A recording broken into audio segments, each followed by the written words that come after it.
Researchers at MIT and elsewhere are developing a system that enables severely motor impaired individuals who communicate using a single switch to do so faster and with more accuracy. Their system is more flexible than many common interfaces, enabling it to be used for tasks like drawing, gaming, or surfing the web. In 1995, French fashion magazine editor Jean-Dominique Broderick suffered a seizure while driving a car, which left him with a condition known as locked-in syndrome, a neurological disease in which the patient is completely paralyzed and can only move muscles that control the eyes.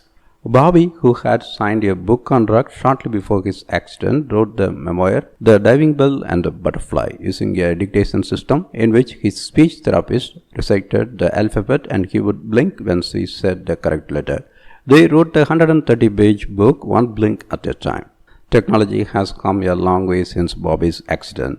Many individuals with severe motor impairments caused by locked-in syndrome, cerebral palsy, or other conditions can communicate using computer interfaces where they select letters or words in an on-screen grid by activating a single switch, often by pressing a button, releasing a puff of air, or blinking. But these row column scanning systems are very rigid, and similar to the technique used by Bobby's speech therapist, they highlight each option one at a time, making them frustratingly slow for some users.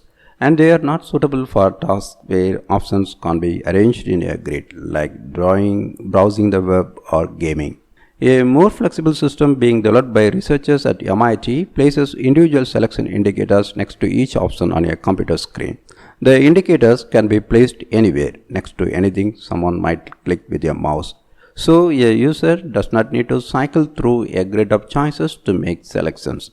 The system, called Nomon, incorporates probabilistic reasoning to learn how users make selections and then adjust the interface to improve their speed and accuracy.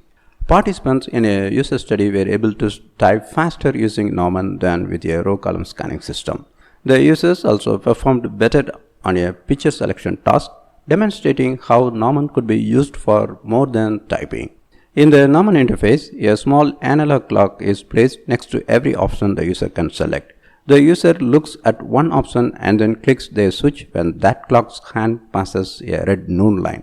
After each click, the system changes the phases of the clocks to separate the most probable next targets. The user clicks repeatedly until their target is selected. When used as a keyboard, Nomon's machine learning algorithms try to guess the next word based on previous words and each new letter as the user makes selections.